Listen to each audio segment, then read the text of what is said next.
Makasarili ka, swapang ka.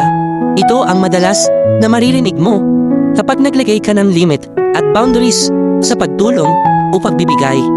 Kadalasan, nagmumula ito sa mga taong mahilig, umasa, o hindi naman kaya ay sa mga ayaw magbarat ng buto.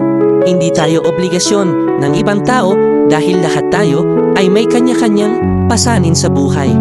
Kung mapagbibigyan tayo, maraming salamat, pero kung hindi naman, better luck next time. Hindi natin kailangan mag-asal ang palaya. Tungkol naman sa pagtulong sa pamilya, kahit may sariling pamilya na, tanggapin man natin o hindi, binuong pamilya na ang priority. Pero hindi nangangahulugan, nakakalimutan at pababayaan na ang mga magulang. Ang mga magulang na may sakit, matanda na at wala ng kapasidad magtrabaho ay nararapat lamang na tulungan ng mga anak. Hindi rin naman ibig sabihin na kapag walang sakit ay hindi nabibigyan. Nasa anak yan kung kusa siyang magbibigay.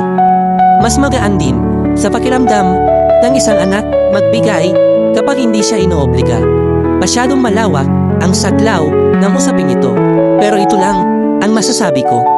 Hindi kadamutan o pagiging makasarili ang paglalagay ng boundaries o limit. Paraan ito para maturuan ang bawat isa kung paano maging responsable at huwag masanay sa hingi at asa.